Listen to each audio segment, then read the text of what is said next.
Out here celebrating my son Gregory Stewart, who was murdered in East St. Louis, Illinois, May the 29th of 2020. This is such a sad occasion. My son, he would have been 33 years old today. And unfortunately, this is the way that we have to be with my son. This is where they killed my baby at. They killed my son, Gregory Stewart, May the 28th. They shot him at this residence. They shot my baby at this house right here on Bond Street, at 2408 Bond Street. This is where he was killed, shot and murdered by these thugs, these people out here. And I'm trying to get these people in this community to come forward and help me to get justice for my son, because it's just ridiculous and it's terrible. And this is where they killed my baby at. And just praying and asking for justice for these people in this neighborhood. Please, someone, anyone with information, because I know people got information and they know what happened and the people that was involved and that was here. And I'm just asking for closure and justice for my son.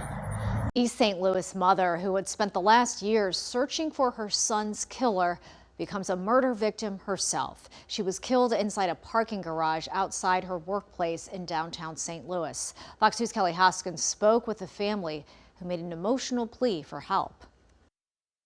Police identified the victim as 56-year-old Latia Stewart, and we're told that Stewart was an employee at the Marriott Hotel here in downtown St. Louis, and her body was found at the Marriott's parking garage behind me, behind her vehicle. She got in the car leaving her job. They shot her 3 times. And whoever shot my wife, God will see you. He gonna take care of you. An East St. Louis family overcome with grief after their loved one was shot and killed after leaving work. Police say 56-year-old Latia Stewart was gunned down in the Marriott Hotel parking garage where she worked. Officers were called to the parking garage at North 9th Street and found Stewart shot multiple times. Her husband says she worked for the Marriott Hotel in downtown St. Louis for 20 years and wants the gunman caught. She was gunned down yesterday, shot 3 times. They killed my son a few years ago, and she was seeking justice for our son. The Illinois State Police come to my house, tell me ain't nothing they could do. We talked with the Stewart family a few years ago after their son, 31-year-old Gregory Stewart, was murdered. He was a father of 5 and shot and killed in East St. Louis. Police are still searching for the killer. Now they done killed my wife, the same people, and now I don't know what to do about this situation. I don't have no help but God. Her co-worker says she will be missed. She was a pleasant mother.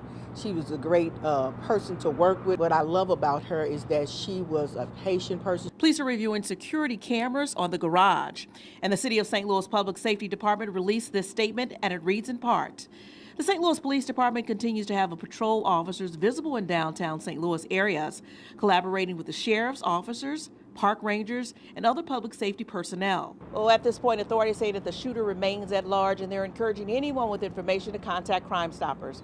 Latatia Blackman Stewart had already buried one victim of violence, her teenage son, Gregory, after his unsolved killing. She spent years requesting updates, revisiting key locations, and questioning anyone connected to her son's final hours. She followed every lead, no matter how minor, and pursued information others overlooked. Her routine became predictable: gather details, verify timelines, and trace anyone who might have seen or heard more than they originally admitted. I'm asking anyone within the community, we need the community support to come together and help. Anyone with information, come forward, and you can contact the Crime Stoppers at 8477, or the Illinois State Police. This senseless, horrific crime is really devastating to our family. And just imagine yourself and put yourself in our shoes. And, you know, you would want and need the community support to come together to help to solve your loved one's murder. We need to come together as a community and Let's put a stop to all this senseless violence and killing in our communities. You know, all of this it just doesn't make any sense. It just hurts the family members that's left behind, the survivors. It's just devastating to the community as whole when we lose our loved ones. And we must put a stop to all this gun violence and remove these illegal weapons off the streets, and, you know, come together with solutions and stuff. But it takes an army. As it used to say back in the old days, it takes a village to raise children. It takes a village. We must all come together as one and unite. But early one morning, her own movements became the subject of a new investigation. Detectives retraced her final steps, reviewed her communications, and examined camera footage that captured her entering a downtown parking structure. Minutes later, she was found dead. Authorities were left to determine why she was there, who she expected to meet, and whether her presence connected to anything from her son's unsolved case. Investigators documented every angle, including digital records, prior threats, and the people she questioned about Gregory's death over the years. Her killing created parallel inquiries, one examining her own final hours, and another reviewing whether her search for answers about her son placed her into contact with individuals capable of retaliating. Nothing was dismissed, from routine police calls to past disputes and prior interviews she conducted on her own. The timeline became increasingly layered. A mother seeking information about a previous crime.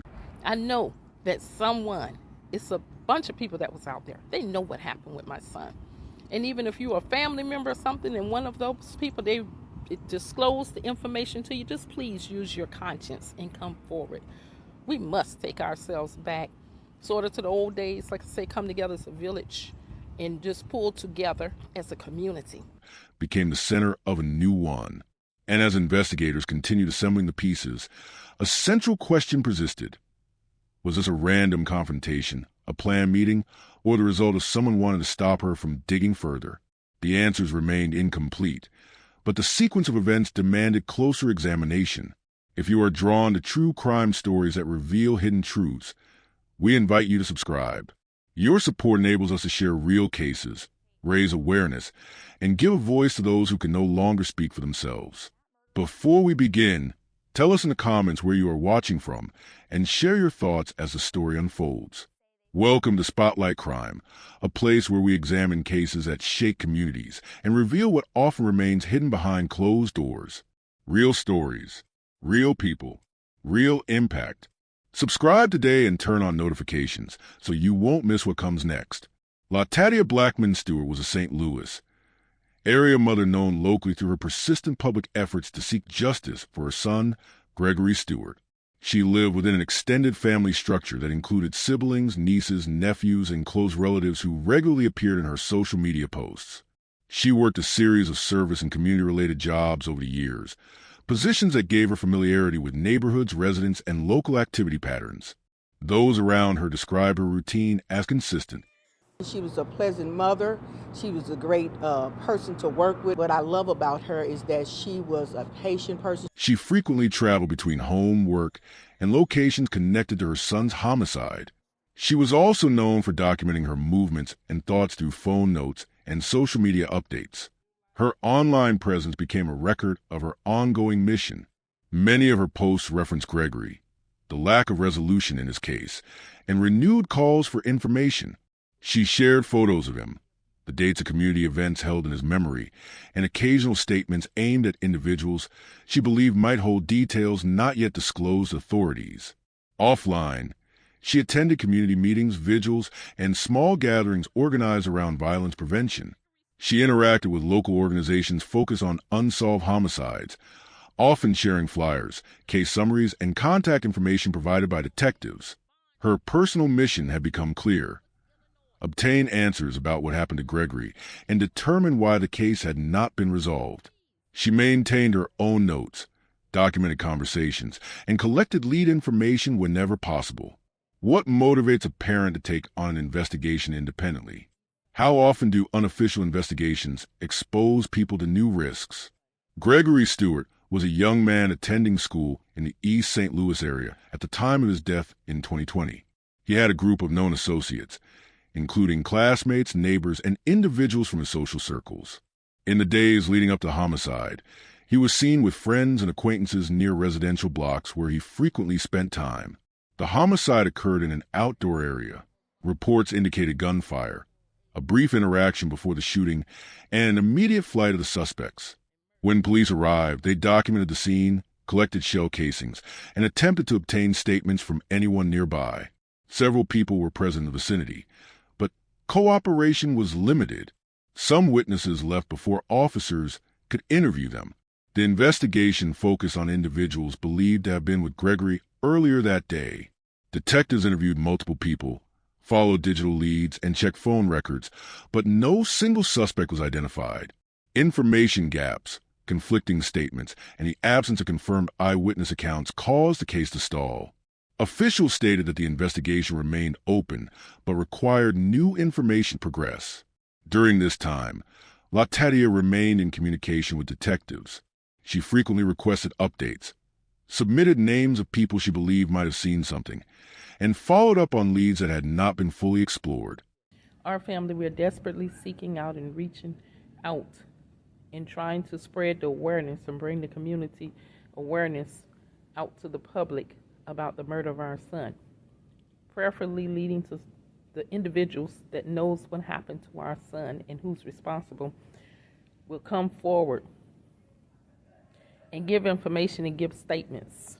They can contact the Illinois State Police, or they can contact the Crime Stoppers at 1-866-371-8477 and remain anonymous as we speak.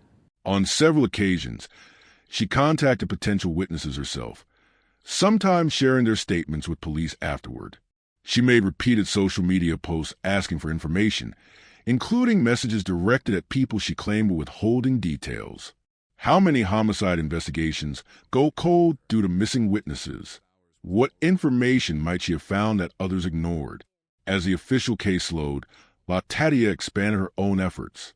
She kept handwritten and digital lists of names, addresses, and descriptions of individuals associated with Gregory's final day. She mapped out locations where he had been seen, cross-referenced times mentioned by potential witnesses, and attempted to verify stories that contradicted each other. She revisited the site of the homicide multiple times, noting the positions of nearby houses, camera locations, and potential escape routes. She contacted neighbors, store owners, and associates of Gregory's friends. She documented each conversation, adding details to her list even when information seemed minor. Online, she posted updates about her ongoing search. These posts included references to leads she was examining, mentions of people she believed were avoiding her, and reminders that she was still pursuing Gregory's case. Her posts increased in frequency in the months leading up to her own death. Some people close to her stated that she occasionally mentioned feeling watched or monitored. She noted vehicles she believed had followed her on certain days, though she did not publicly identify the occupants. She also recorded names of individuals she believed were connected to Gregory's homicide, stating privately that certain people knew more than they said. Did anyone feel pressured by her inquiries? Did she uncover information that placed her in danger?